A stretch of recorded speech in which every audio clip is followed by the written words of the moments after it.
I welcome you all in today's webinar on Skill India, the road ahead or the future roadmap. Um, we are very lucky to have two eminent academicians and bureaucrats uh, who have held very critical, very important positions in our country. One is Professor S.S. Mantaji. Our second speaker is Dr. Manish Kumar. Mantaji uh, worked as chairman of AICT, All India Council for Technical Education. He he's an engineer by education. He did his BTech in mechanical engineering from MS University, Baroda. Then he did his MTech from VGIT, uh, Mumbai, and he did his PhD in combustion modeling from University of Mumbai. He has held various positions in academics, and as I mentioned, reaching up to the position of chairman of AICT. He was also president of National Board of Accreditation and deputy VC of SNDP Women's University, Mumbai. Currently, he is serving as adjunct professor of National Institute of Advanced Studies in Bangalore. He has been awarded honorary Doctor of Science by VT University, Karnataka, and by DY Patil University, Maharashtra. Mantaji is a prolific speaker and writer, and he frequently writes on issues concerning technology, concerning education, and there are videos also. And I recently came to know that he has been uploading videos about, you can say, educating people about blockchain technology and others. And he has written a lot about skill. And in fact, the curriculum framework, which was prepared long back, he had a major contribution in that. And recently, he wrote a paper for India Policy Foundation also on Skill India. Uh, our second speaker is Dr. Manish Kumar. Manish Kumar ji comes from Indian Administrative Services.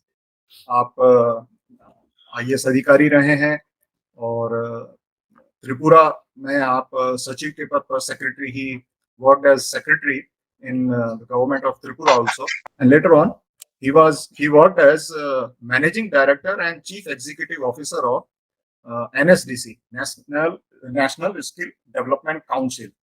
In between, he has worked with on deputation. He has worked with UNICEF. He has worked with World Bank, and currently also he is associated with World Bank as a very senior consultant. Manish Kumar ji also comes from engineering background. He did his BTech in mining from IIT Dhanbad, and later on he did his MPA from Howard Kennedy School in Public Administration, MPA, and PhD from George Washington University in Institutional and Regulatory Economics of Public-Private Partnerships. So today we have two, you can say, storehouses of knowledge and experience, and I'm really looking forward to hearing you, all of you. And we are very lucky to have, you can say, very eminent audience also. We have Lalit Kumar Pawarji, who also retired as Secretary of Tourism, Government of India, and also he was Vice Chancellor of Skill University in Rajasthan. And we also have other academicians, other very senior professors. I'll have to, Brigadier Jeevan Rajpurohit is here, Professor Hemant Sharma is here, Brigadier Malhotra, Kapildev Malhotra is here, Professor Nimit Ranjan is here, Professor Sheila Rai. Professor Sheila Rai ji is our chairperson, India Policy Foundation. She comes from Jaipur. She has also joined. Dr. Varun is here. Professor Vijay Kumar Kaul is here. Vinod Johri ji is here. I may be missing out some names, but sorry. Sanjay Ganjuji is here, who has been working in the field of skill development for several years. Dr. Asad Ahmed is here. Amit Gupta ji is here. Professor Amarji Lochan is here. So I welcome you all, people who come from academics and bureaucracy and industry. all segments we have here. I would request both the speakers. You can speak for 30-35 minutes. We have enough time, and then we will have question answer sessions. Mantaji, you would like to start? Yeah. Yes, sir. Mantaji, please. Over to you, sir. First of all, good evening, and Kuldeep ji, Manish ji, and all the other invited guests here for the evening. Having said that, I what I'll do is take you through some of the concerns in the form of explaining what skill mission is all about, and probably what the concerns are in the implementation part of it, and maybe suggest a few ideas for you all to think over, and maybe implement for much better outcomes. What I'll do is show you a small presentation. Is that fine, Kuldeep ji? So, without going into too many details, we all understand what global competence and skill. Whenever we talk about skills, it's the competency-based skills. So there is a certain training that is given for a certain competence in a certain sector, and we build skills for that competence. So fundamentally, we need skills for two categories of people. One is the skills required for those who are going to college. Since our GER, or the gross enrollment ratio, is about 26 today, I'll call that 25-75 syndrome, which means 25 to 100 are in the college, and the rest of the people are probably dropouts or may have not gone to college or school or whatever.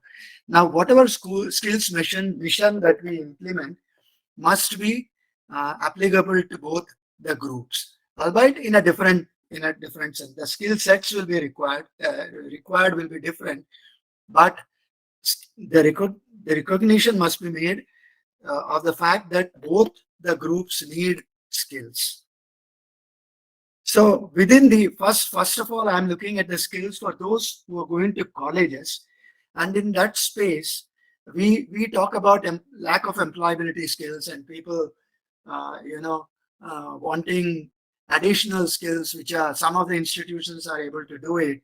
Some of the regulatory mechanisms that have been put in place are allowing people to do it, and so on. But still, there is a certain gap which needs to be bridged. For that, we need to look at how the industry is transforming. We all understand what is in the new industry. That's complete automation. I mean, in a day will come when machines will talk to machines. In the earlier days, the people used to talk to the machines through programming and things like that. In times to come, complete automation, artificial intelligence, and so on will take over in every single area. And therefore, the students who are trained today, they need skills in autonomous robots, in simulation, in system integration, in IoT, cybersecurity, and things like that.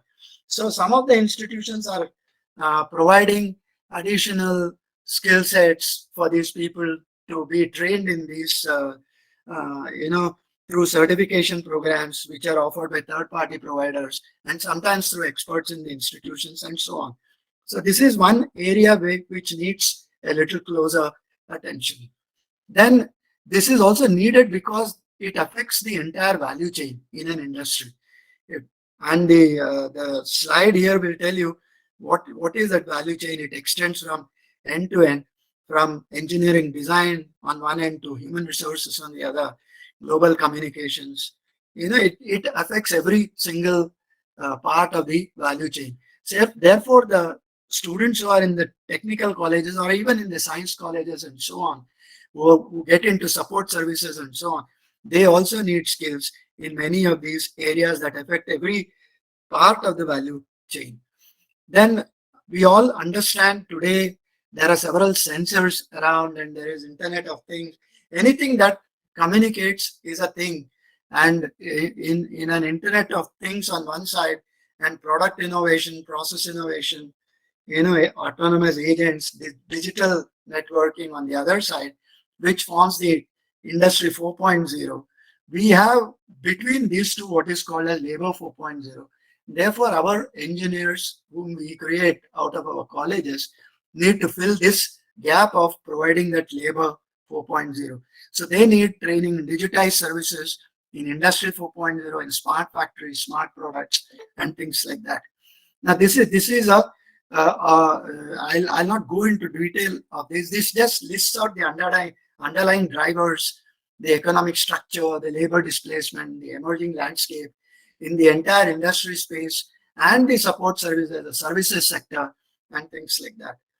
So this actually tells where the skills are exactly required and what kind of skills are required, and so on.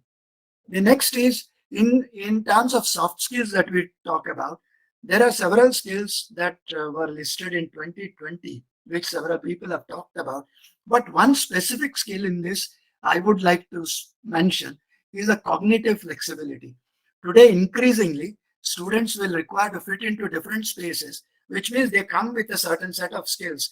But on the job, they acquire additional skills, and they must acquire additional skills and be able to fit into those challenging jobs in other sectors, in other areas, which would be available. Which means cognitive flexibility, the ability to adjust, in different environments, is a very important skill that will be required.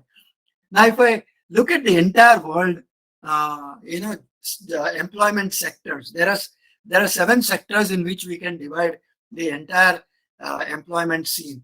For example, it can be engineering, it can be data science, it can be product, finance, marketing, and managers.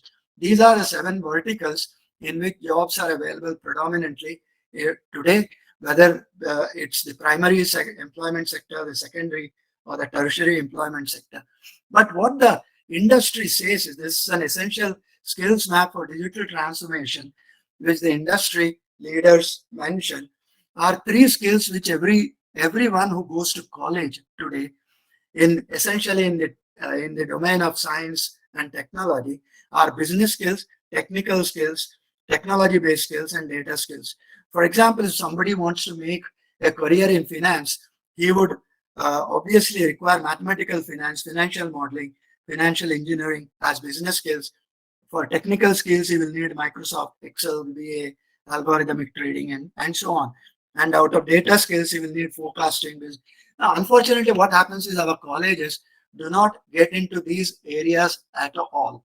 Now, therefore, there is a gap that exists when somebody would want to fit into a certain employment space. So, therefore, this is another slide that needs a little closer look, and see how the curriculum is being mapped in our colleges to bridge those skill gaps. So future jobs, as we all know, are essentially in the care economy, green. Here, I would just like to point out one important aspect of our employment scene. In the earlier days, we had a pyramid-like structure for employment, where we used to have entry-level jobs and more in number.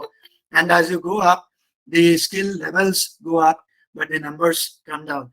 But today, it's no longer so because of the introduction of a lot of automation, artificial intelligence, and artificial agents, as we call, and they have actually automated the entry level jobs, which means that the base of the pyramid is shrinking, and therefore we need higher order skills even at the entry level, but reduced in number.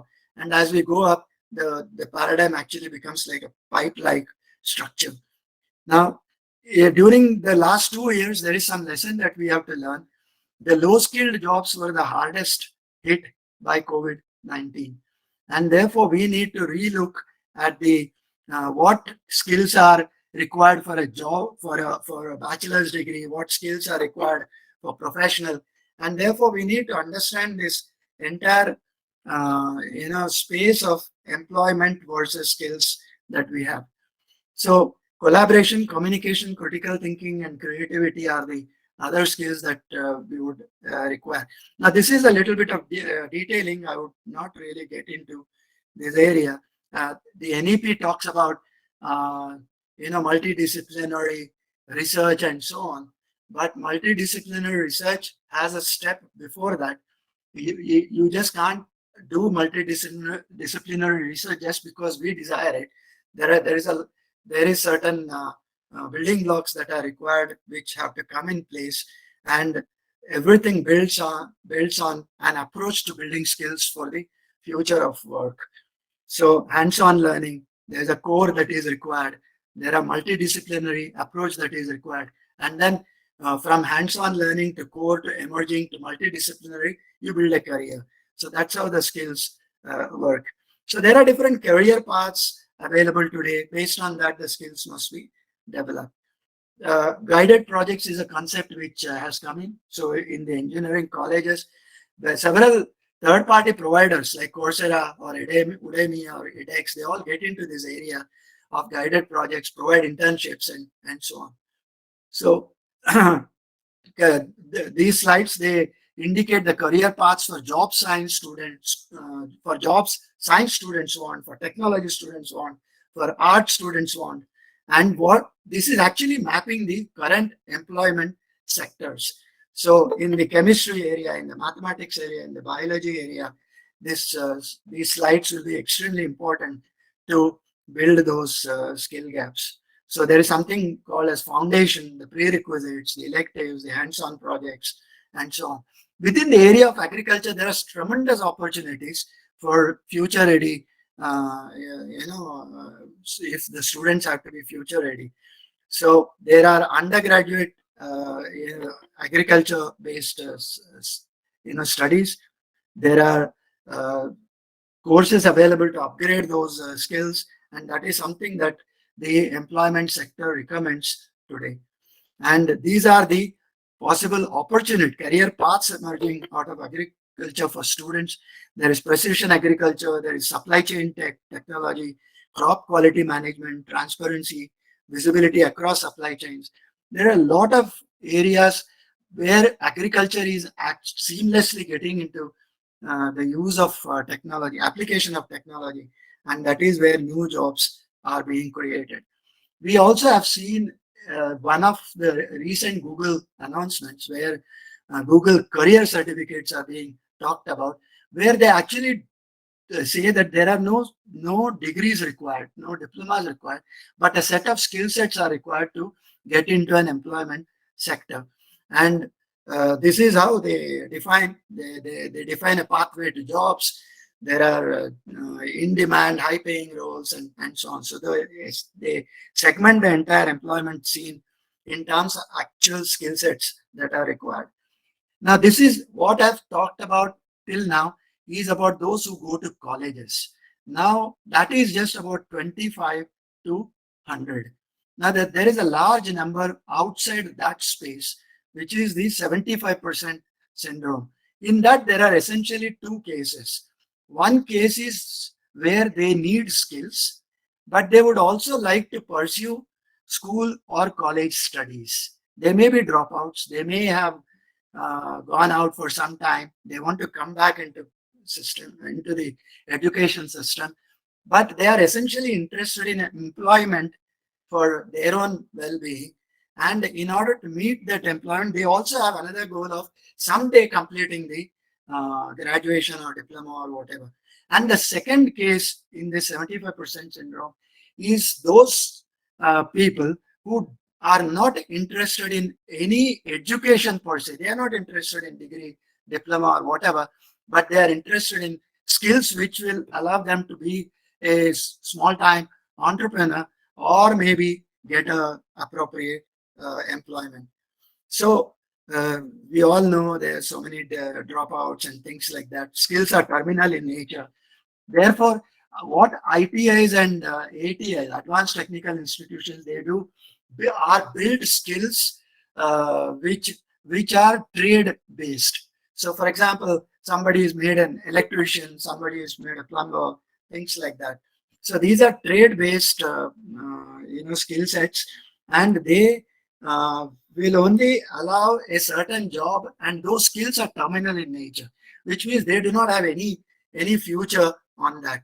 So therefore, the acceptance and uh, within the students is very less for these kind of courses, or in a generic term, we say vocational education is not so very looked at uh, favorably by the students.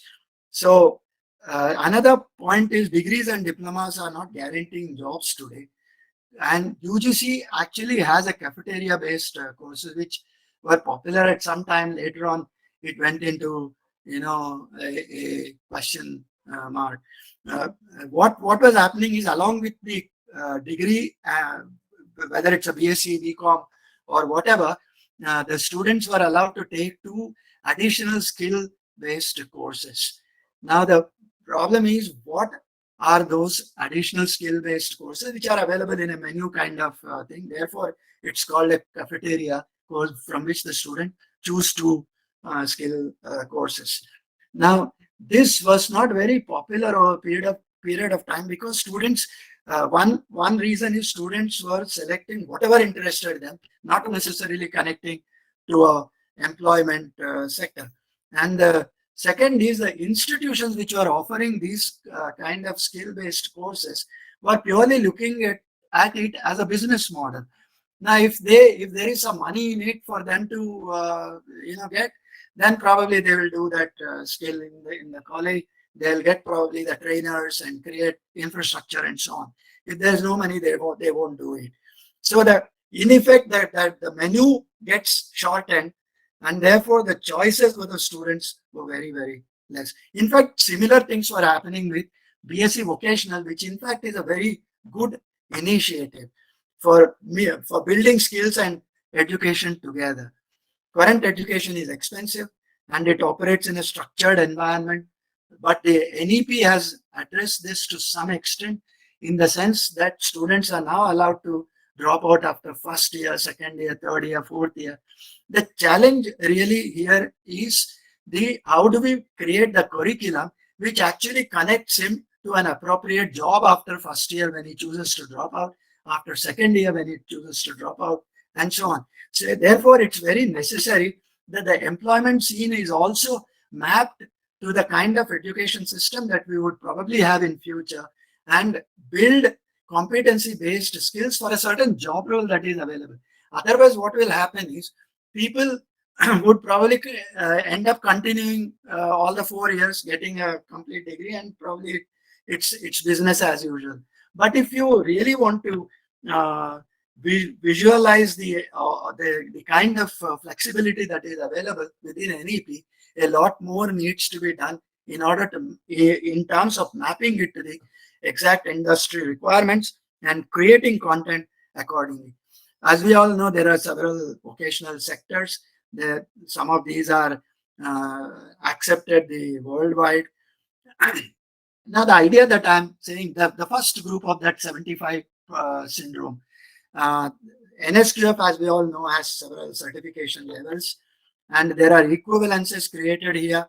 There is a vocational qualification, there is a certifying body, there is, in a case, like for example, you have vocational education, the levels of study starts at class 8, 9, and things like that, and it goes forward. Every time you raise in the certification level, you get higher order skills.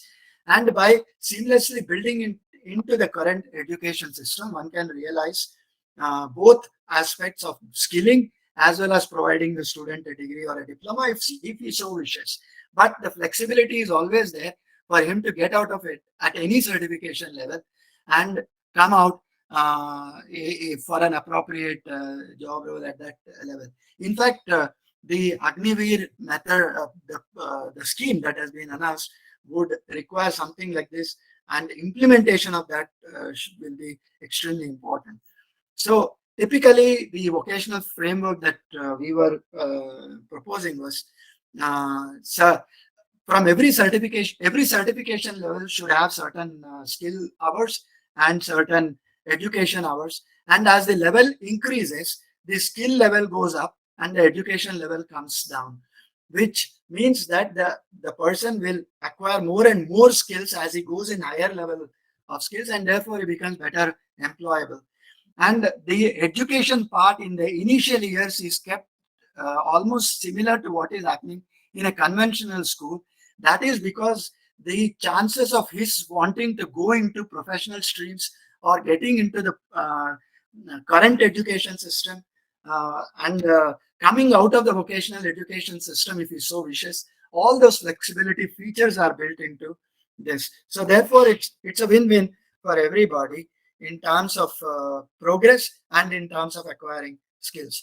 Now, these two, three things. Now, one important point that I wanted to highlight here is when there is a Carnegie Mellon credit base which defines the extent of study in a classroom and the level of skills that one acquires. Now, what it means is, if in a classroom, if I study for 1 hour, I get 1 credit. That's face-to-face learning. And if I go to a lab and study 2 hours, I get 1 credit. Now, that's a workshop part or a lab part. That's the hands-on part. This is the general Carnegie Mellon way of defining credits. But the challenge is really in defining credits for skills. For example, if I get, let's say, 4 hours of skill training in an automobile workshop for engine maintenance, let's say two-wheeler engine maintenance is being taught as a skill, and in there every day he spends 4 hours in the workshop. Now that 4 hours is how many credits? And as against that, in a different sector, for example, beauty and wellness, if some of the skills in that sector are taught for 4 hours, is that credit same as the credit that one acquires in within the mechanical, the automobile sector? So those kind of questions are also answered here in these 3-4 slides. And this this graph actually represents the certification level against the equivalent credits and so on. So it actually gets all the sectors into one frame of reference, and it accounts for the level of difficulty within the sector at a certain level and so on. So this is extremely important if one wants to provide a degree and diploma and say that in the professional world, this degree from a vocational system is as good as a degree in a conventional system. Now, this is a typical credit framework where I have tried to plot the education credits and the skill credits and the combined credits and how it moves across sectors. Now, there must be multiple pathways available, as I said, from one system to another system. The complete flexibility must be available, and the NSQF is built into this. And therefore, today, technically, there should not be any problem for anybody in any system to get into any other system with requisite skills and so on. So therefore, the student should not have any misgiving on getting into the vocational system and believe that he would probably lose something if he did so. So this shows all the available pathways that are there. Now that was about the 75 syndrome and case 1, where I talked about students who would want skills essentially, but they may also want to pursue a degree or a diploma as they go along, studying at their pace, acquiring skills at their pace. Now the second part of that 75 syndrome are students where they want only skills. They do not want, and for employment, they are not really interested in acquiring a degree or a diploma and so on. These are people maybe who have dropped out of the 5th standard or 8th standard or whatever. And probably there are people who have worked in a garage or for 10 years, 15 years, acquired some skills. So therefore, how do we recognize their prior learning skills and so on? That's what this framework talks about. So here, now one important feature that we must understand here is the need for grouping of skills for employment and the need of certain basic uh, level of understanding of different aspects of leading a life. For example, I need communication skills, not the entire grammar or things like that, but I should be able to communicate in maybe in English or maybe in a local language and so on. So this also talks about providing those basic communication skills, some basic things to understand the nature, then to understand the computer, the basic, like how do you operate a computer, how do you get into Google, how do you search and things like that. Basic accounting where you need to understand the entry, your credits and things like that.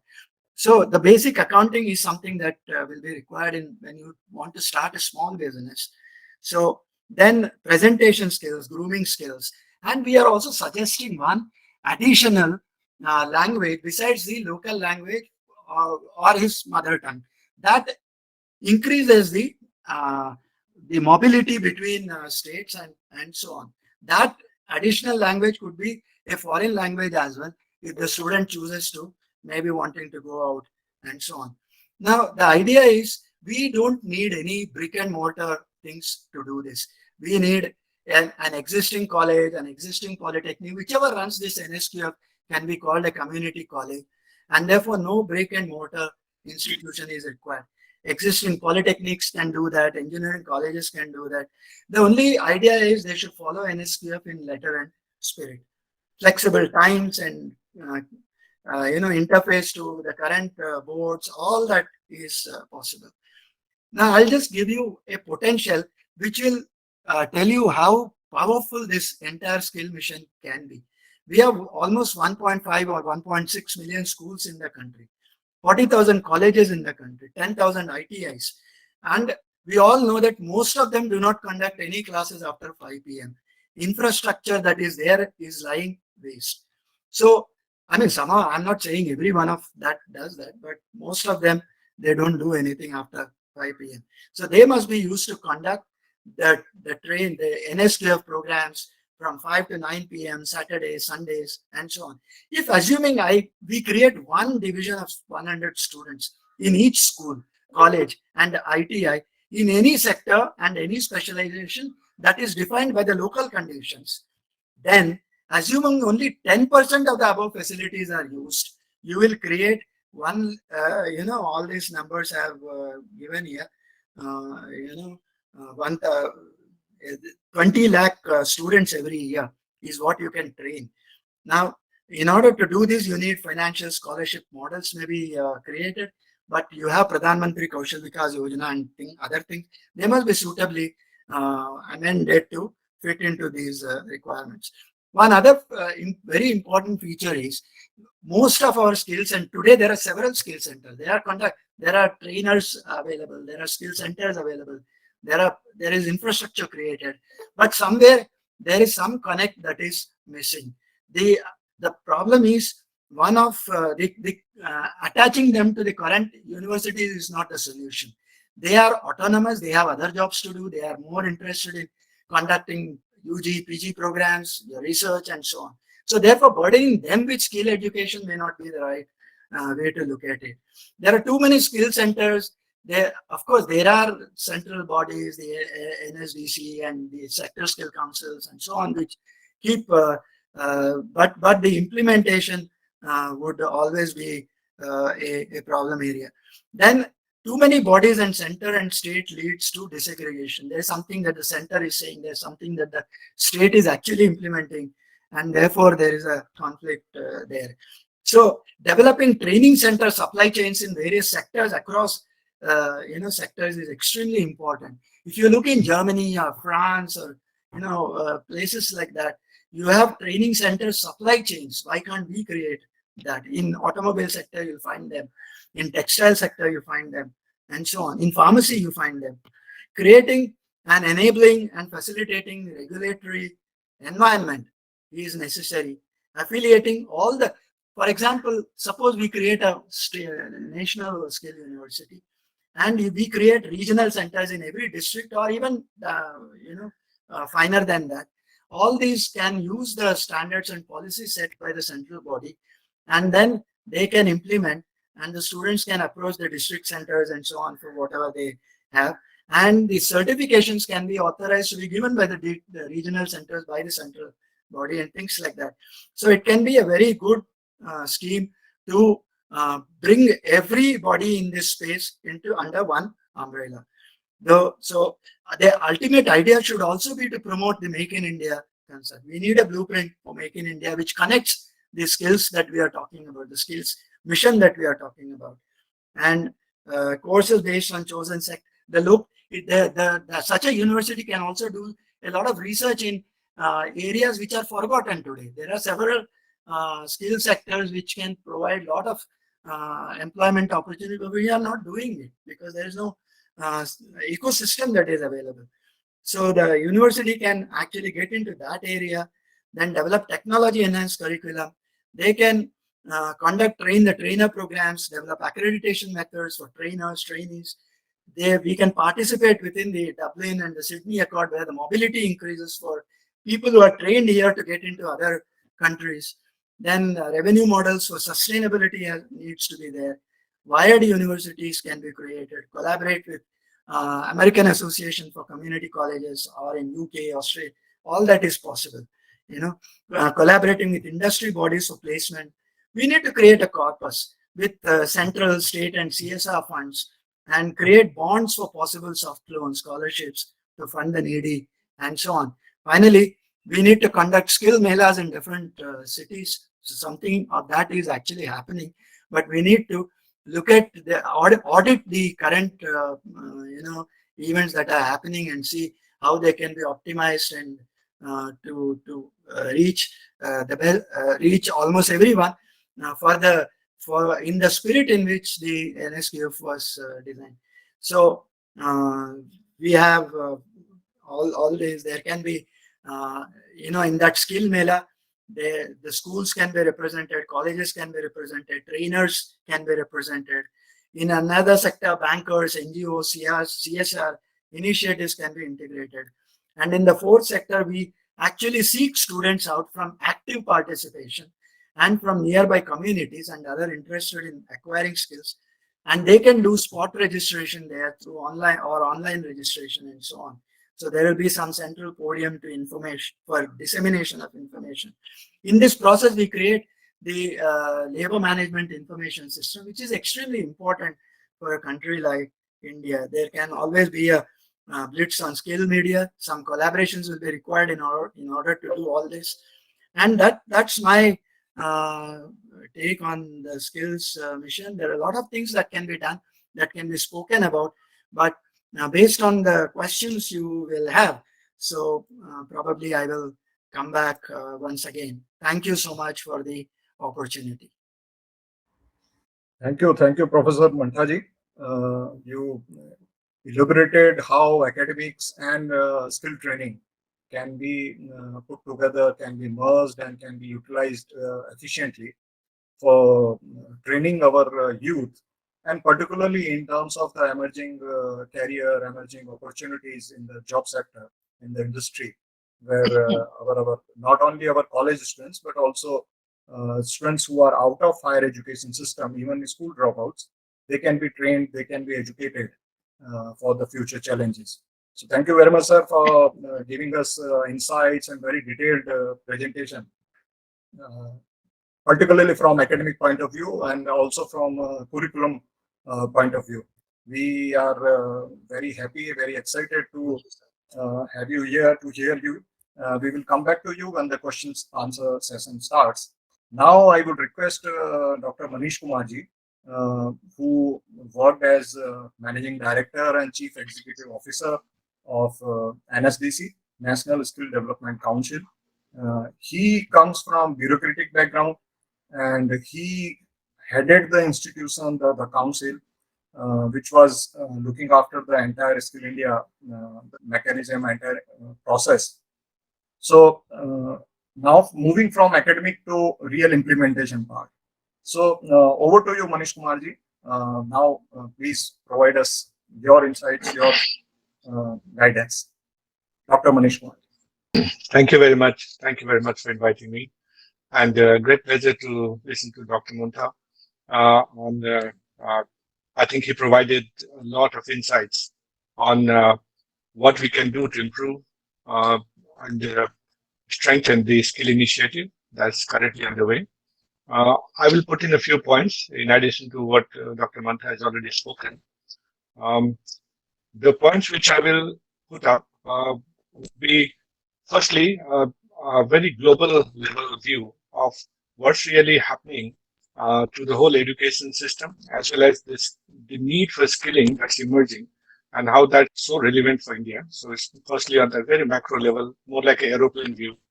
And then secondly, looking at our challenges, because I think India is not a regular kind of country. We are both a country and a subcontinent. We are a civilization. So we are far much more complex to to to manage than many other countries, which are so much smaller. Could be the size of our states actually. Just for example, I think 1.3 billion. That's our population is the population of all the 40 countries in Africa continent. So that's the challenge which we have. So I'll talk a bit of challenge and then finally about the approaches. And in the approaches, already Dr. Muntha has covered quite a bit, and I'm in sync with him in nearly all of them in terms of how we should take up stuff. But I'll have some new ideas with reference to the practical reality of how you should be looking at skilling at different levels, and probably add a few more stuff, and then later, depending on question and answers, we can, I think, try and answer whatever question you might have. So, firstly, looking at education, I think in the traditional method and when our education systems was developed, it was more at the time of Industry 2.0. And it was assumed that education will provide the broad backdrop that is necessary, the framework that is necessary, and skills will be acquired on the job. So as people go into job, they will learn new skills, and they get more and more skilled, and they go forward. So education system was almost like a factory line that you have class 1, 2, 3, 4. It's almost like the same line that you have in a car factory. So this is Industry 2.0 and it's Education 2.0 in some ways. I think with the coming of digital revolution, that's the coming of internet in 1990s, things changed, and the manner in which the industry itself is evolving uh, has in a way gone through massive changes because of the digital revolution and the internet coming in, and because of that, the education system that we are relying on, there is a bit of gap on how education eventually converts into skills, and is it too expensive? Dr. Muntha also picked up this point. When I talk to some professors in MIT, there is MIT Education Lab. They raised exactly the same question, saying that the expensive education of many of the US universities, that's what they were talking about, they said doesn't lead to skills that are actually relevant for the job market. And those skills that are relevant for job market are available much more cheaply, but is not really provided by universities. So there's a kind of gap between the two. And they were talking about how do you, how could you actually, uh, in a way, splinter or some way, in some ways, redo the education system that it becomes much more modular. Exactly the type of thing which Dr. Munta said, that you could enter and exit, keep on acquiring additional skills, and with that, educational qualification or credits for that. But you are not forced to complete a full 4 year course only because the degree says that is needed, and therefore you're making a lot of expense because of that. So I guess the changing paradigm in the world, where with the coming of internet, with the world of digitalization, that's become part of us, and it still is in infancy, and often it is called a life transforming technology, as you know. And with that being at its infancy and still changing so rapidly, I think the education system needs obviously a revamp, and new education policy actually addresses most of these issues actually, and therefore we are lucky that we are moving in the right direction overall. Now coming to the second part of this, and I'm now looking for the industry perspective. There's a very interesting trend that in some ways we must keep at the back of our mind when we talk about skills. And this also will highlight how important the role of government is when it comes to skills. If you look at data from 1920 till today, pick up any of the countries, major countries in the world, the rate of return to capital and the rate of return to labor. If you look at these two returns, you will find that both of them were more or less steadily moving upwards, but almost in sync. So if there's a graph, then the rate of return to capital will be slightly higher, but almost in the same trajectory would be rate of return to labor. And this continued up to 1990, the time when, as I said, the life transforming technology of internet came in. And then there's a sudden change in the curve. What's happening after that is rate of return to labor has flattened, rate of return to capital has shot upward, essentially meaning that if you think of Facebook or if you think of Elon Musk, you realize how technology is leading to huge wealth to companies, whereas on the other hand, the labor, which earlier, because of the rate of return to capital being higher, would get some benefits. So every time an investor puts in money, there is extra money which is generated because the skills the labor had. So there was a sharing that occurred. So there was an increase in wages, real wages of the labor. And this continued, and the labor kept on improving the skills. The rate of return to capital also kept on increasing. That's the trend up to 1990s. After that, it's all technology driven. It's all internet driven. It's all digital driven. And the unfortunate part is because this change in technology has been very, very quick and is not stabilized yet. As I said, it's still in infancy. So therefore, every time the investors are making money, they are putting more and more of it back into technology, not sharing with the labor. So there is almost that, as I said, a flat real return of labor. And then that's a matter of concern, actually, globally for many of the economists. So that's, I think, a trend which is there. And if now we have to talk about skills, we realize that private sector is unable to do as much as it did in the past. The government has to step in because whenever there is market failure, it becomes the government's responsibility, and that's exactly what government of India has been doing, as we notice. So this is like the broad global trend which I'm talking about. Now looking at challenges, and I think I mentioned already about India being both a country and a subcontinent or a continent in a way, equal to almost whole of Africa. So we have to be mindful that when we are trying to solve the problem of the entire African continent, how should we think? So Dr. Munta actually said it beautifully that we need to think a little more granular. We need to go down in our perception of how skills should be attached or attacked. Uh, Everything being done at national level, it is good from a technical perspective that you build technical capacity, but the real implementation and the real assessment of what's needed has to be very local. And I'm coming to that. I'll just put in a few numbers because that will help you to get a sense of how challenging our situation might be. So if you look at our total workforce, and I'm just talking about approximate numbers, these are slightly dated, but more or less about in terms of magnitude, what I wanted to express. So our total workforce would be about 41.5 crore, of which about 38 crore are actually employed. And there would be about 38.5 approximately, let's say. And there would be about 3 crore who are not employed, of which half of them are students actually who are also looking for jobs. So that's how we are as a country. I think what we need to understand is of these 37 to 38 crore who are employed, 80%, and Dr. Munta mentioned in his category to 75%. So it's almost the same category that we are talking of, the case two which you mentioned. The 80% of them are actually informal labor. They are basically people who may not have formal degrees in their hand of what they are doing, but interestingly, they are paid by the industry for the work that they're doing, which essentially implies that they are adding value to the economy.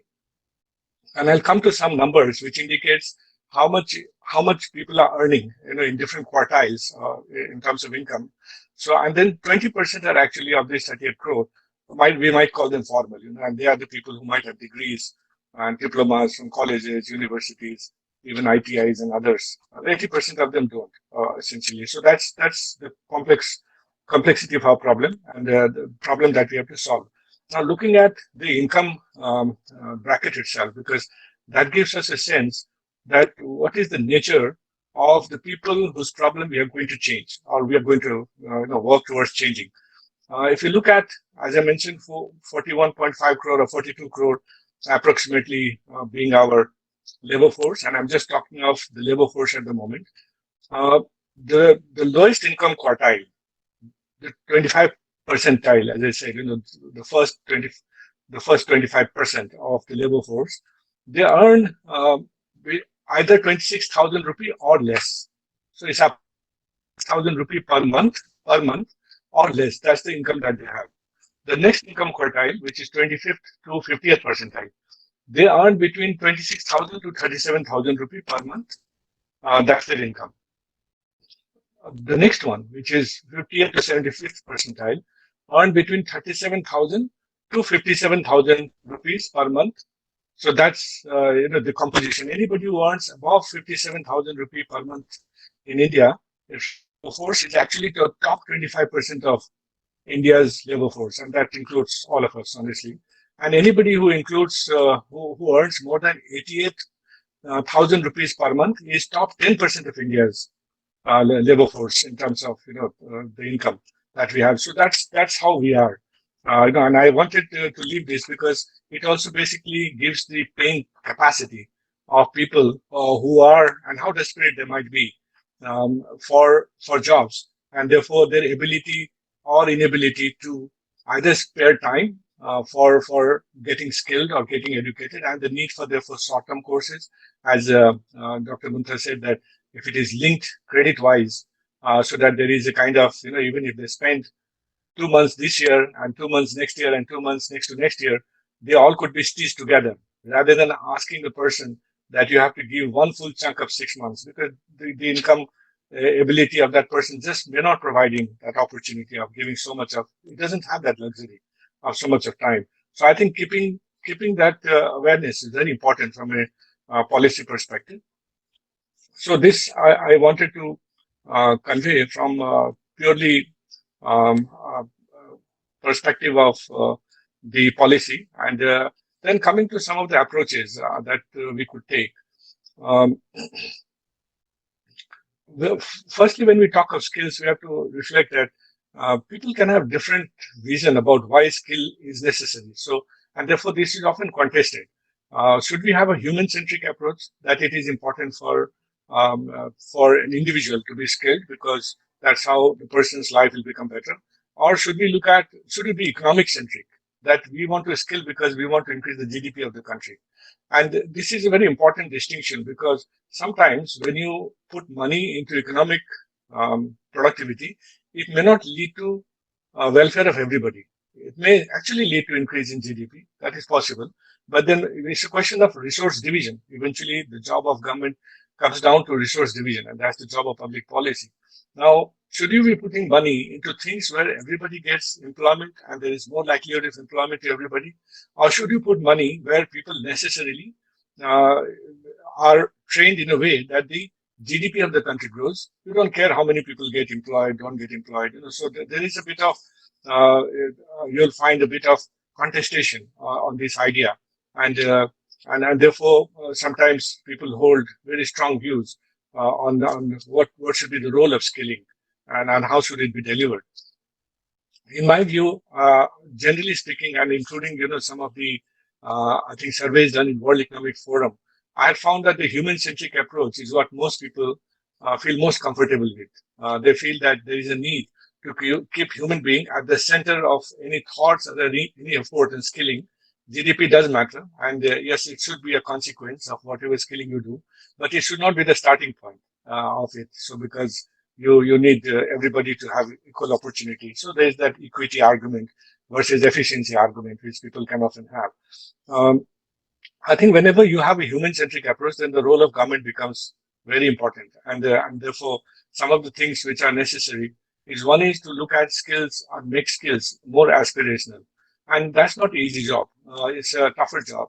I think one of the way with which the new education policy wants to address this is uh, bringing skills at school level, and the conversation about skills happening at school level. So that's a very, very important element of the new education policy. And There's a lot of detailed thought process that's underway, which I believe will be rolled out in maybe a few months' time. The second thing which I feel very critical, and this is for the government again, is to look at the human centric need for skills in different parts of the country in a much more granular way. So instead of having a very top down kind of approach, which is convenient for bureaucracy. Honestly, it's very convenient because you are able to account for money, you are able to track it uh, through a computer and all that kind of stuff. But what might be needed in a place like Gandachara, which is like a remote part of Tripura, is not the same as what might be needed in Palakkad in Kerala. And Kifire in Nagaland might require completely different stuff. So the interesting thing is there is enough data with us that we would know what are the human resource position at district level. And we would actually know how many people are unemployed at district level, at what age group, what is their qualification. We have enough information about at the national level as well as state level, that what are the main industries, what are the main, let's say, occupation of people, what are the main belief system of people, let's say in Kifire versus what is it in Palakkad. So I think uh, the need is to make skilling plans which are very granular, that you have to think district and perhaps even lower. You have to make it deeper. It doesn't mean that we don't make state level plan or we don't make central level plan. We do that too. But I think having a very deep district level plan is critical because, as I said, that plan is for people who are at 26,000 rupee and less, or many times maybe 37,000 rupee and less. A central level plan uh, you would be mostly for people who are 88,000 rupee and above, because it's easier that way for the big part of it. The lower you go, the more closer it gets to people, and therefore it becomes more people oriented, and therefore more likely that it touches the lives of people in a much stronger way than if it is made right at the central level. So therefore, the need for having using data and making district level, state level, and national level plan with focus that districts should have increased capacity and linked to all the things which Dr. Mantha said, that there's so much infrastructure actually already available, so much capacity. There would be, the need for adding technical capacity at district level, on which the focus should be of the national government. That how do we ensure there are enough instructors? How do we ensure there are enough equipments? And that's where I think the planning should be at the national level and state level. But more and more of actual action should be at district level. So that's something which I very strongly believe in. Another thing which is very important, given the number which I said, almost let's say 80% of the 38 crore who are in labor force now being already paid by the private sector for the work that they do, and 1 crore people being added every year, into the labor force. Now, of these 38 crore who don't have a certification, they are informal. The RPL, recognition of prior learning, is very critical stuff. We have a RPL program in our country. I think it's not the most ideal kind of RPL, but still it is, I have found, very effective in the field. So just to give you an example of Jaipur Rugs, one of the company in Jaipur, which actually supplies carpets to many of the hotels in the United States and many other countries in Europe also. They conducted RPL and remote part of Rajasthan, where women who are involved in some parts of that rug which they make, the carpet, they were involved in that. And I visited them. I was trying to understand what are the gains? I mean, what is it that they gain? Does it really lead to any benefit? I realized something which was quite amazing. That firstly, many of these women who had been actually working on this rug for maybe 20 years, they said that through the RPO process, they first time came to know that what really happens to that product. Because they say that we make a piece of it, a certain part of it, but we have no clue what happens. We just give it to the agent, and the agent takes it, he gives us some money. But we never realize that it goes so far away. And what they said is, we suddenly feel a great pride in our work. We realize how much value add we do to countries and the welfare that they bring. So I think that pride is very critical part of anybody who is working. And the first level change was that pride. Second, they said, so I think of the 20 women I interacted with, at least half of them said that they had never ever attended a single class in their lifetime. And this was the only time when they attended a class, which was for 12 days or 14 days, which I don't think is adequate, but it's okay. I mean, as I said, it's an incomplete kind of RPL from a global perspective, but still good enough. And with that 14 days attending classes, the pride that comes with it, the fact that this first time in their life, and some of them were as old as 40, 50-year-old, and the fact that they got a certificate. And they said that this is the only certificate that they have ever got in their life. And they said that they never got any certificate. So we often don't understand, appreciate how much difference this small stuff can make in the lives of people and how much happiness it brings. But part of the job of, I think, any skill development is also to bring that joy of work, the aspirational value and the belief that yes, what I'm doing is good and great, and that I've been contributing to the larger society's welfare. So RPL actually brings that in a massive way, and is I feel a very important um, tool that should be used in a much larger way, because the number of people who need RPL is huge, is massive. If you look at 80% of 38 crore, that's a massive number. So I think there is a need for doing far much more than what we are doing now, which effectively means that one of the fundamental thing about skill, and Dr. Mantha also touched upon on this, is about that it's not so much about how much you're teaching, whether you did 4-hour class or 700 hours class. It's about assessment. That do you have a robust system of assessment? I think we should be focusing at how good is our assessment system and how foolproof is our assessment system, either through universities or through any institution that we build up. Because if assessments are good, then you are giving a signal to the market that whoever gets filtered through my assessment is somebody of high quality, regardless of how many hours that person might have worked or not worked, because each of us pick up things based on our own intrinsic capacity. And some of them might take 10 hours to learn a job, and some of them might just do it in 2 hours. It doesn't matter. As long as you, clear the assessment with the same marks, which basically means that you are equal when it comes to skills. So I think this whole aspect of assessment and how this assessment should be done. We have through SSC, etc., established a certain protocol. Universities have also done something, and they have protocols. I think we need to work much more deeply on the assessment side and make it much more robust. I feel sometimes that instead of spending our time on training centers, which is also necessary in IT as various others, I think we should spend equal time on assessment, because that's the filter through which you can say with conviction that whatever is coming out is going to be useful.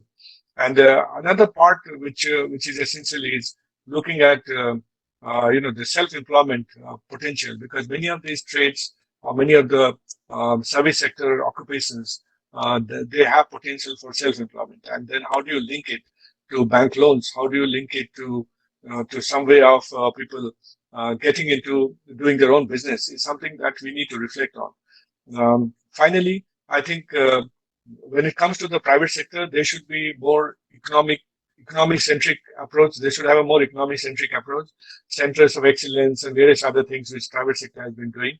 I'm aware, for example, Mr. M. Nayak from Larsen and Toubro has made a huge center of excellence in Mumbai, and that's really, really great. I mean, and we require more of such in every city and towns, which are focused towards industry, but is also a kind of standard bearer of what might the best thing in a particular situation may look like. And I think we need to project that, and we need to encourage private sector to make more of these. At the back of our head, we should always keep in mind that the requirement of rural and urban India is going to be very different. The rural India will become very dependent on government, whereas urban could do with both government and private intervention.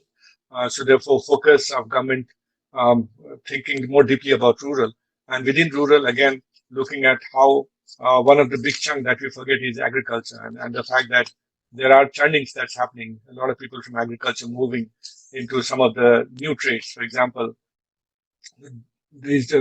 I don't know if many of you know that the Swiggy delivery boys in Bangalore, for example, they come from agricultural background.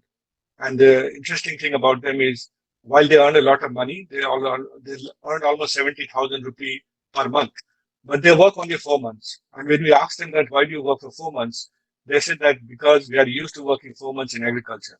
And then, so sometimes, it's not just about work, but it's also about the culture that comes with the previous previous, let's say, profession that the person might have been practicing.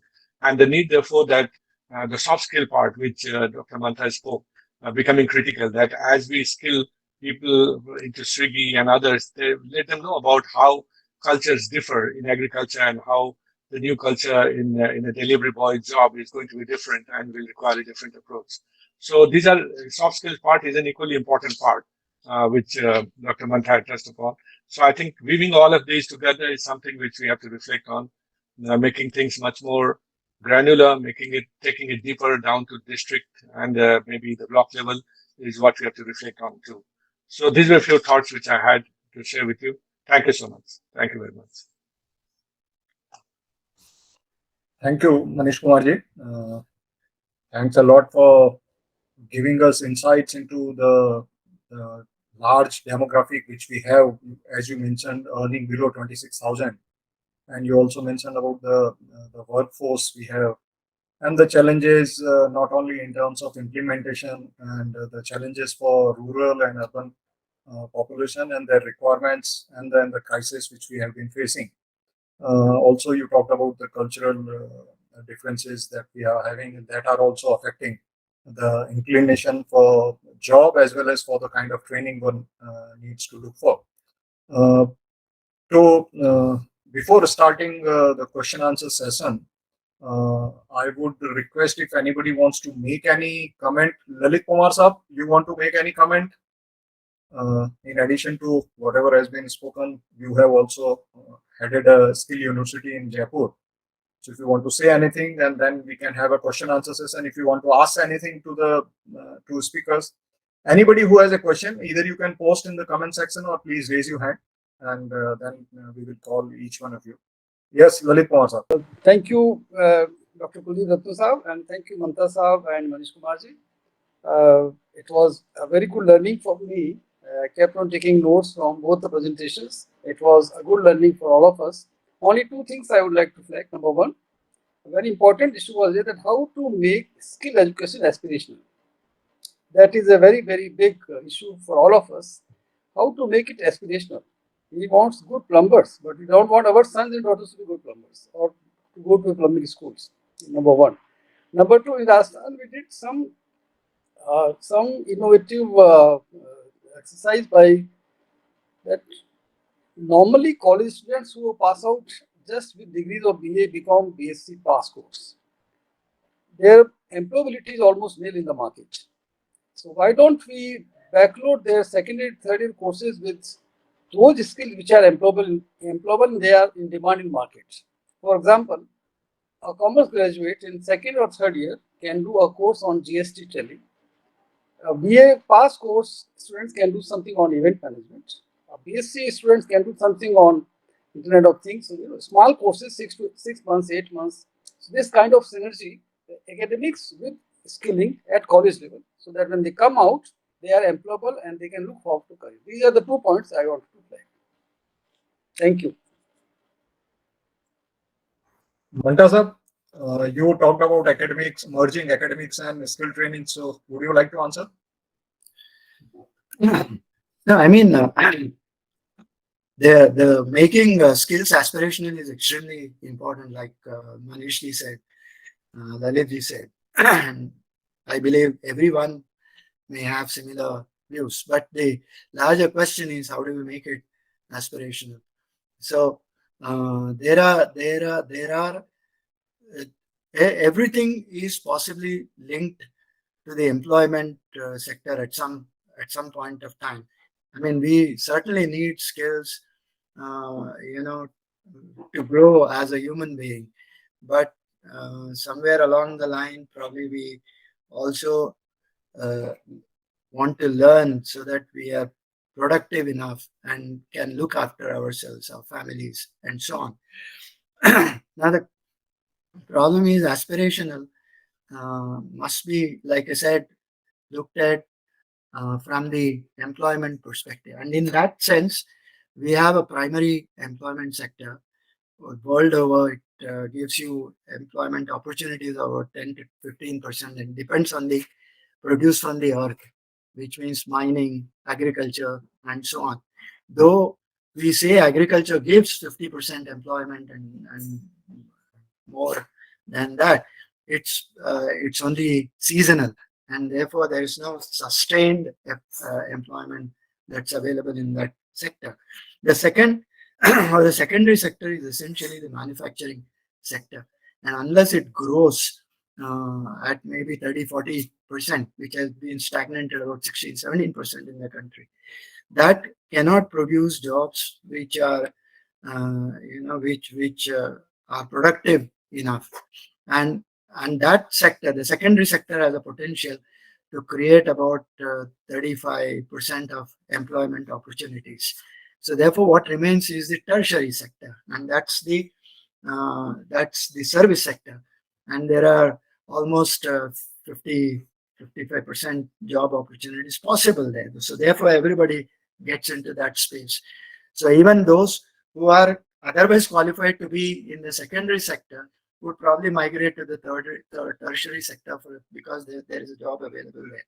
But this doesn't actually look at the aspirational value even in that space.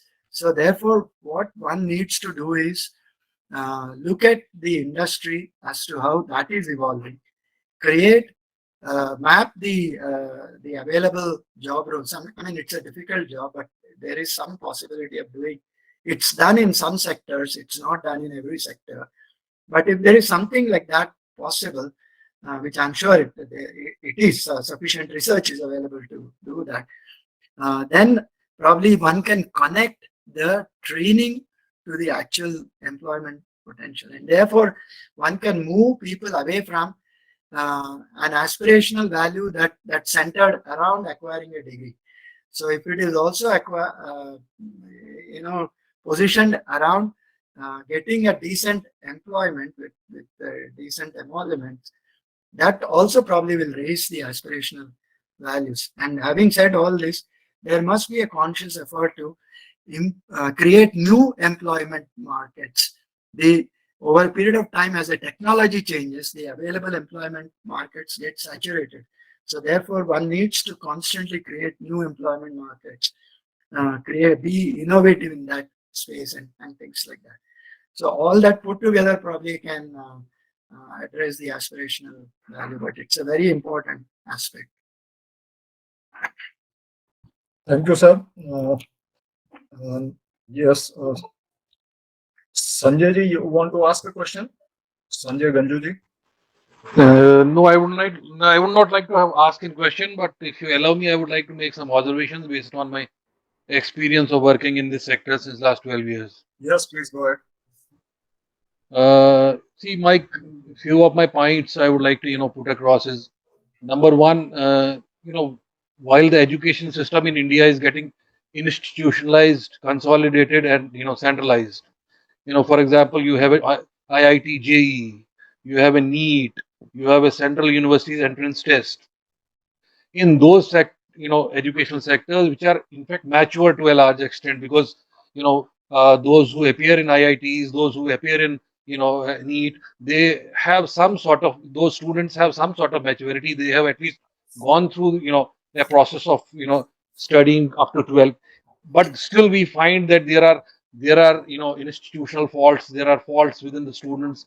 So we have institutionalized this so that a cream comes up to those institutions which have been created in the central level. But unfortunately, in the skill space, which is to a large extent raw, immature, and informal in character, we have we try to deinstitutionalize it. We have decentralized it by creating these sector skill councils and many such institutions for assessment, and even for imparting training. If we are day by day creating new IITs, we are creating new IIMs, we are creating new central universities to create a an educational ecosystem which is competent, which is excellent. But unfortunately, in this skill center, which needs this more, is institutionalized. And I talked to some ministers also, in with this regard. So why don't we create 1,000 IITs, ITIs, of national level. Why don't we create thousands, into not only 1,000, thousands of them, where the quality comes up. But unfortunately, in this sector, why we have unfortunately, uh, I shouldn't say demolished it. We have, unfortunately done injustice to this sector by uh, setting up a new system which has demolished the traditional ITIs of the country. Uh, Today, uh, ITIs have become most neglected kind of set of institutions. So, but the importance of ITIs, let me tell you, today the long-term training is still important. If Maruti has to employ a technician, he will never go to his automobile sector skill council to get a 3 months trained, skilled worker. He will still go to ITI, because he knows that in ITI, in whatever condition he is, 1 year course which he has done in an automobile is more, more successful than the training which he has conducted in 3 months. So this is one point which I wanted to make. I think this needs to be rethought. The centralization of, I must say, these technical institutions, these skill development institutions should happen. There has to be, assessment system which is controlled by government, which used to be earlier with DGET. Unfortunately, that has been dismantled. Now these sector skill councils have mushroomed up. Uh, and the new character which has come up, unfortunately, when this NSDC was set up, I was in FICCI. FICCI became a stakeholder of NSDC. The idea behind was NSDC, why it was kept in under Ministry of Finance, was providing a fee based, those who cannot afford training, it was a kind of loan to the those beneficiaries, so that they take a loan from these NSDC and take training and go to the industry for employment. But later it was shifted to Ministry of Skills. I don't know why. And the traditional DGET was totally dismantled, and it was totally, brought out of the scene. So instead of strengthening the traditional NCVET, which used to be the assessment, system of the country. Unfortunately, these sector skill councils have come. Not only, you see, the corruption definitely happens even in government, but now what has happened is corruption plus favoritism. That is the norm now. So these sector skill councils, unfortunately, have not been able to, come up to the expectations. With the result, whatever objectives were set up for skilling in India could not be met. There were many objectives that industry specific skills will be created, because the sector skill councils are set up by industry. But unfortunately, these sector skill councils have become a money making institutions for industry associations. I have worked with chambers and associations for almost 12, 13 years, and I know what they are doing. So, for a small example, a trainer has to, every year he has to go for retraining and assessment, just because sector skill council wants to some fee out of it. So, if a trainer is trained in a particular skill, do you think that in 1 year he will forget about that skill? Just because sector skill council wants to make money, this TOT has to happen. And for every certification, a huge money is taken. Uh, they count money. So my point, another point with regard again to the sector skill councils, is this framework I'm talking about. If industry has taken responsibility of setting up a curriculum, they are doing the assessment. So why don't they provide employment also? Many forums I have talked about this, but nobody wants to give heed to this. So at least, if why it is the responsibility only of the implementing agency to provide placement. So if you have created a curriculum, you are doing the assessment, so you should very well give the employment also. If an automobile sector skill council is set up by ACMA, or a construction sector skill council is set by the BCCI, and thousands of contractors and employers under their belt, so why don't they employ? So that means the curriculum which they have set up or the assessment they are doing, that is faulty. So they themselves are not willing to, through their members, are not willing to employ. So I think we need to make this sector, skill system, more simple. And also another point, India is 95% unorganized sector. Unfortunately, the systems and structures created by NSDC are more tilted towards the 5% organized sector. I was working with Ministry of Rural Development on a project, so we had to provide these placement, what you call, uh, certificate. We had to give the proofs of placement. So I once talked to the joint secretary there. I said, please, can you check with the at your reception, the guard which you have employed, uh, does he get the salary in his account? Because I just checked while entering to your office. I checked with him, and he told me that, sir, I am getting cash. So if your own, security guard is not able to get salary in his account, how do you expect that thousands, lakhs and lakhs of,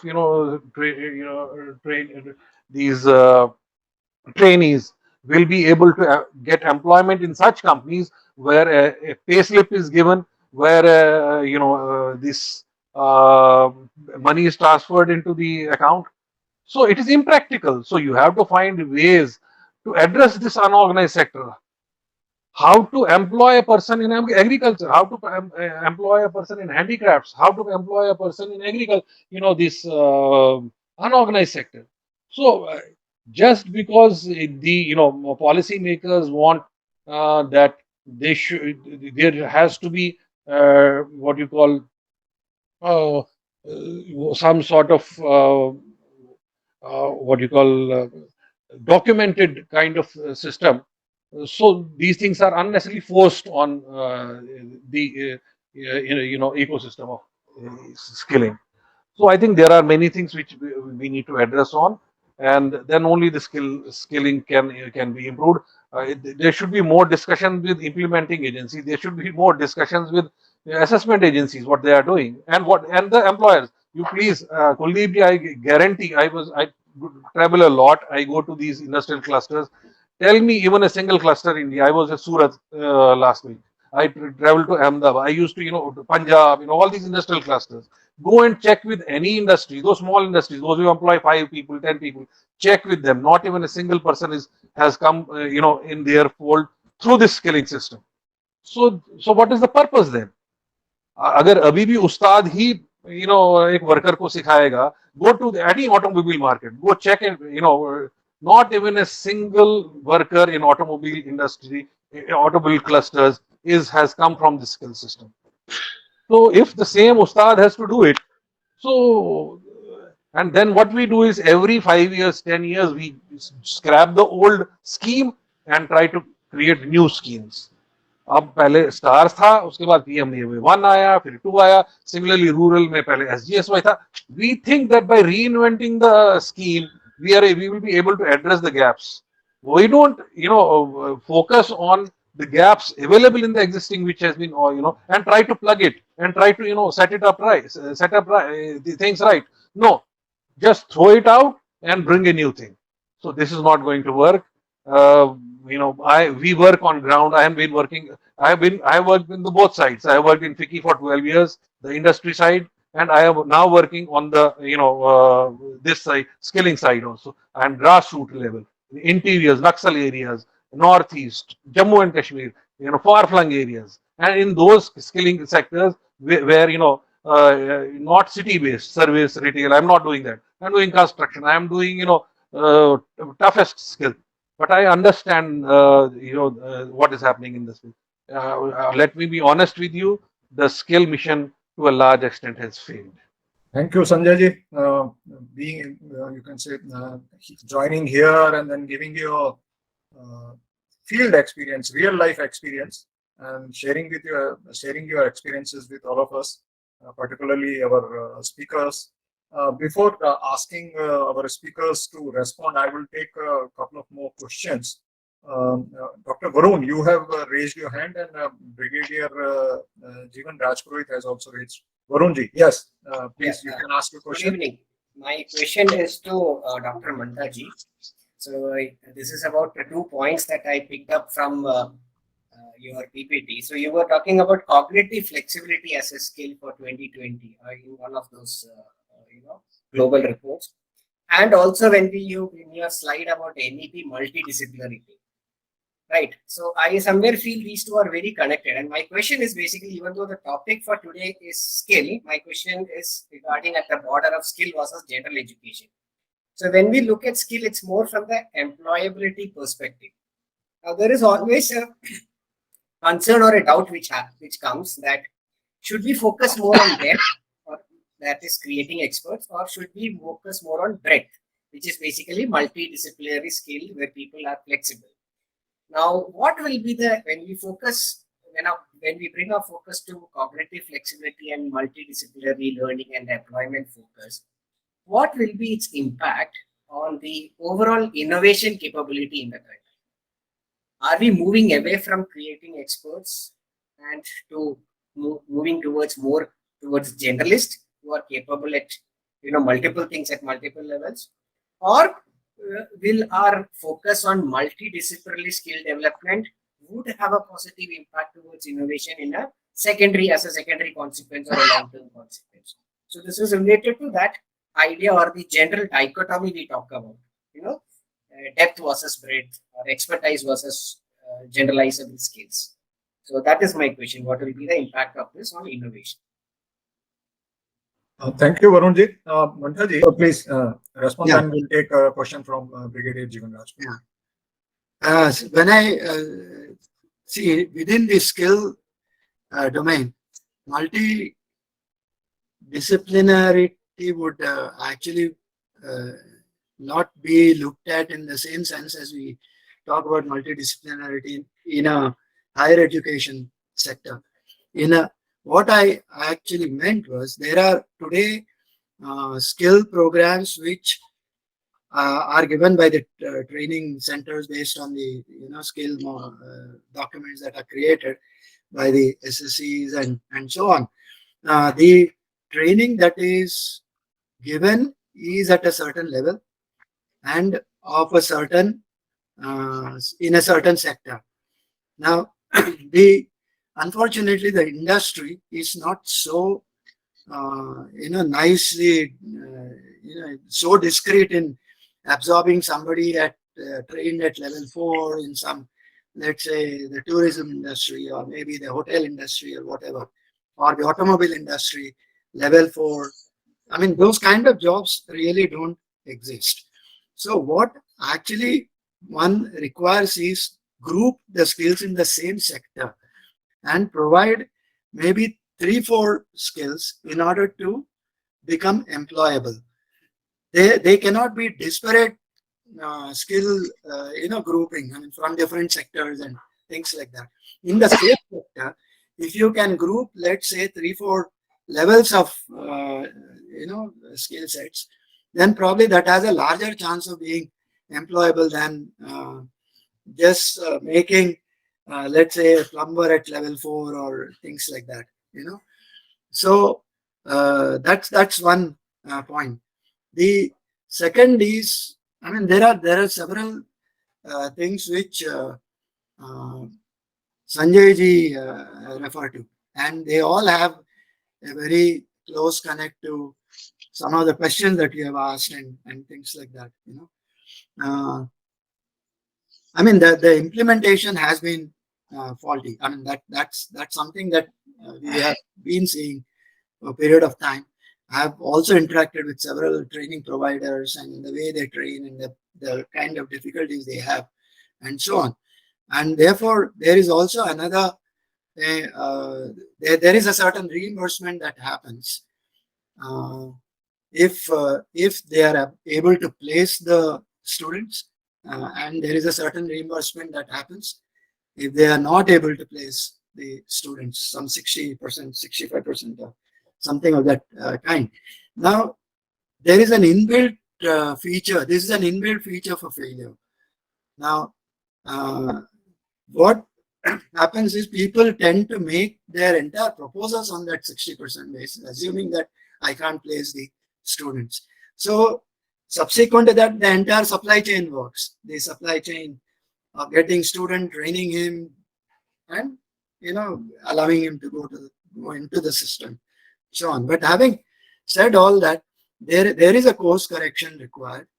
There is a certain amount of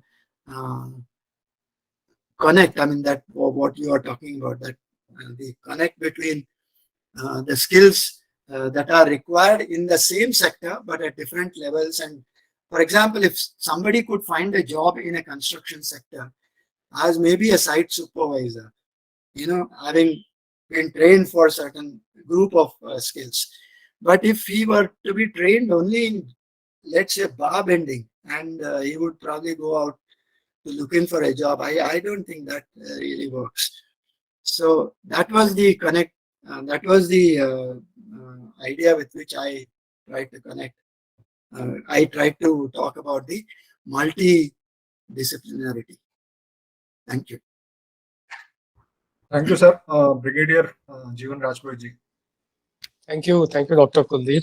It is indeed a privilege to listen to the august speakers, Mantha sir, Manish sir. It's wonderful, and I must compliment Sanjay ji for what candid comments you made with respect to the country. I wonder if all of us can put together to what you said and bring out the ultimate crux of employment to our youth.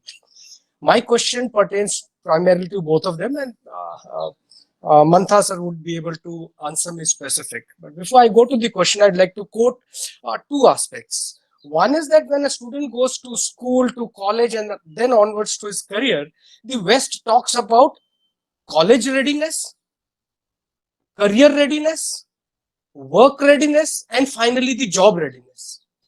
And Kautilya in Arthashastra spoke about asking each student at the age of 11, 16, 21 and 25 as to how he or she would like to progress in respective career.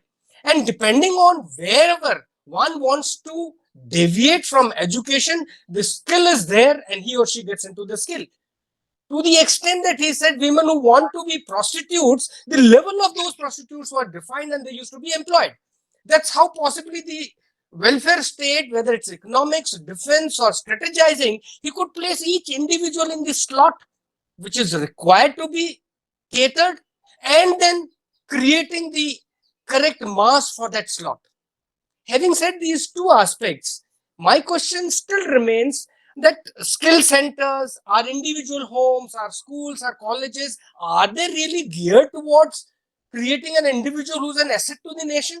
Or are we creating organizations and then attempting to fit into wherever possible? And in the bargain, we say 30%, 40%, 90% success achieved or otherwise. I would like to throw some light on practical aspects of this. I'm a practitioner who's been doing it all across in the services, and now I have thousands of rural youth with me whom I'm trying to give that out, but it's too far difficult. I find the gap is huge. He says graduate, but he can't write a simple application in Hindi or English. So that's the kind of gap in skill acquisition. They do say, sharirasya gunanascha duramante antaram shariram kshanam vidvansati kalpant sthaino guna. It is the guna which will be continuing, not the sharir or the aspects. Like to throw some lights up. Thank you. I'll give you a counter to what you have said. There were and the way the system seems to be operating and the way we are trying to modulate the entire working. There was a time, I mean, when I was the chairman of the AICT, people were constantly questioning as to why institutions were being given permission to work to new institutions when there are people who are already unemployed and things like that. So on the contrary, what was happening was institutions were coming saying that there are employment opportunities in a certain discipline, in a certain branch of engineering, and therefore they want to expand only in that area. Now, this is based on perception. There is no real data that is available. Now, when we tried to put a stop on this, they went to court. Now, the court asked a very simple question. We said that we want to stop the proliferation because there is a deficit in quality that we are seeing. So the court said, how do you presuppose that there will be a deficit of quality in a new institution that comes up? You have a regulatory job, you check the institutions which are there now and maybe close them, but you cannot stop doing that for 2-3 reasons. One is you have the fundamental right 19G, which says that you can practice any profession that you want. The second is you're putting in your own money and the land belongs to you. The government doesn't come in any of these issues. Then how do you stop him from setting up an institution? So what was happening was the institutions on one side were working on perception. They feel that there are jobs in IT, therefore every branch. In fact, they were closing down mechanical, they were closing down civil and starting computer science, IT, and just because they perceived that there were employment opportunities in that. It was never connected through a system that was based on data and metrics. Same thing is happening in skills. We assume that there is a certain job available somewhere. So everybody, or for the skill center, they feel that there is a certain, this skill is easy to be done and you don't need too much of infrastructure, and therefore they create a business model out of that. And if it suits them, they do it. Otherwise, there are also skills which are needed to be done. They also have employment potential, but it doesn't do that. I mean, there are industry bodies, CII, you have FICCI, you have ASOCHA. I'll ask a very simple question, whether it's skills or higher education or whatever. Have they ever given you a single report which actually connects how many engineers you require, how many plumbers you require, how many, I mean, you can add 10-15% over that or 20% over that and create and design your entire skilling system to accommodate that. That doesn't seem to be happening. We are only working on somebody's perception, somebody's idea, somebody feels so and so, therefore we go and do it. Tomorrow, if somebody says that there are jobs as construction supervisors, I will say this without hesitation that every skilling center would start doing that. So somewhere we need a larger plan. There must be a mapping of what is happening with the industry, what kind of jobs are available. The industry bodies must be made more responsible and they must come out with some kind of figures which can be depended on. In fact, when I asked NASSCOM as to why they can't reveal the numbers, that are of different expertise, requirement within the industry, they said that many of the IT industries do not want to reveal that because their business interests will be jeopardized, and they would not want to answer such questions because the other fellow in the business would know what kind of job this fellow is up to. So if this is the kind of ecosystem we have, we need to really rethink.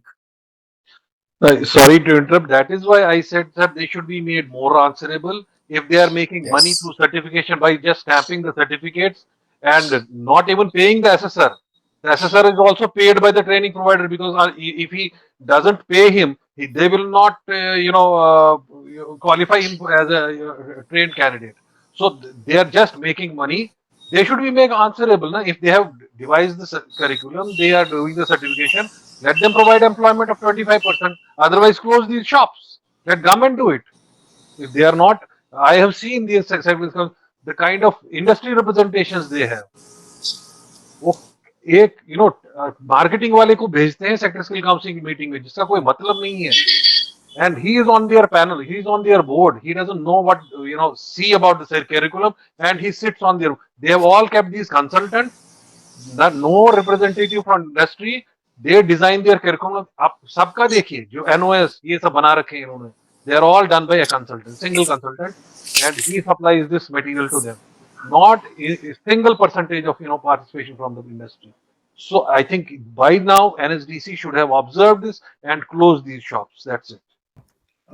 Manish Kumar ji, you can conclude and then we can conclude this webinar Yes, there were Okay. some questions pointed at you also, NSDA, NSDC, and all those issues. Yeah. Ji, So thank you so much, and I do appreciate the good points which Sanjay Ganjuji made. But I think there are different responsibilities for different. This is a work which requires different section of society to come together in a way, and government is doing its part. And there would be need for the different, let's say, bodies to do their part too. So if I look at, for example, FICCI is responsible for at least 4 or 5 sector skill councils, and they are the ones who created them.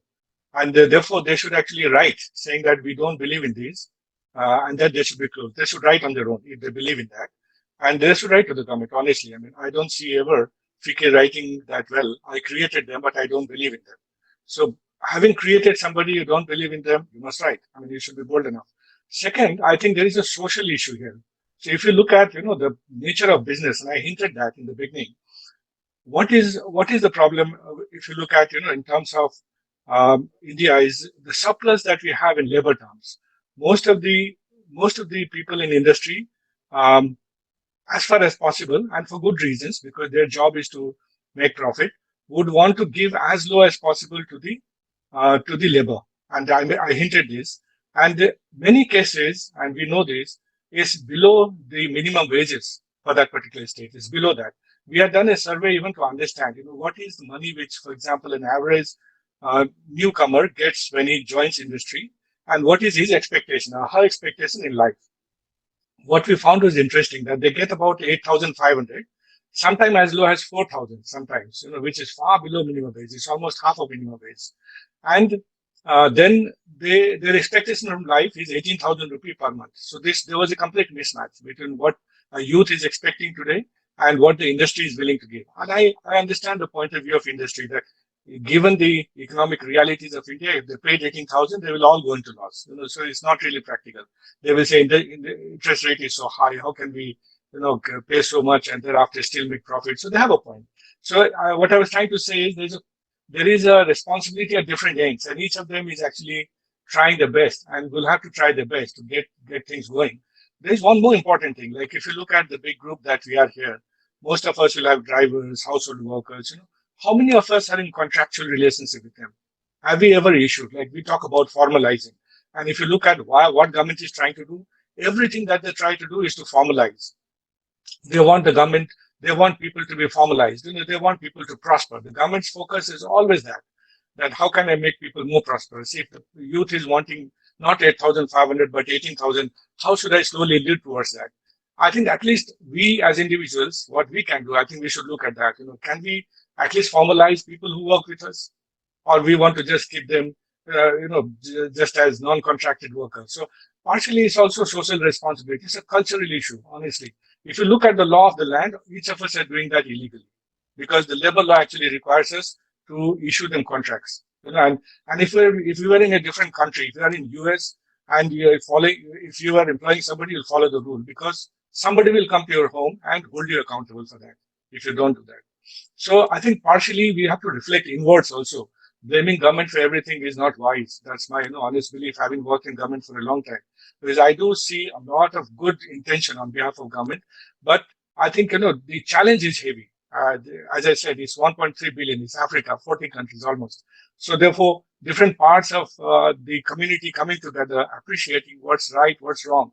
I don't think so. We differ in terms of what's wrong, right? I mean, we want to sort that out. If SSCs are not working, let's close down. Yeah. But let's begin from the people who actually set it up, saying that this doesn't work. I created 6. I'm going to write that these 6 don't work. And I'm fully with you, Sanjay, that why should the SSC, have 20, 30 people from industry in the board and not one person being actually employed by those industry leaders? That's very common. We have seen that. And exactly the same argument that you have made, I made, internally, not externally. So I guess it's very important that we see things in perspective, realize, yes, government is trying its best. If you look at, the first job of any government is to bring things into the social agenda. I think it has succeeded well. By today, at least people talk about skills. They understand its value. That's why we are having this webinar. The fact that we differ is a very good thing because that's the differences actually leads to discussion and, betterment of our system and better belief system also. So that shows that the agenda setting part is done. It's hardly 7 years.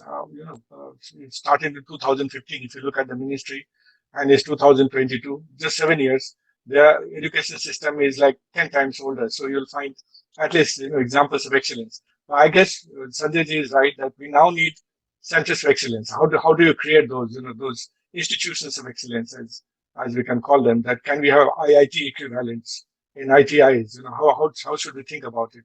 I think there's time for that. I guess new education policy is fully seized of that. And my own faith that things are moving in the right direction is high. I do believe that we are moving in the right direction. Yes, are we in good condition? No, I wouldn't say that. Yeah, I mean we are perfect. We'll never say that. We have much to do, and we need to move forward for that. But I did enjoy this discussion, and thank you so much for being frank and honest and what you believe in. Thank you so much. Thank you, everyone.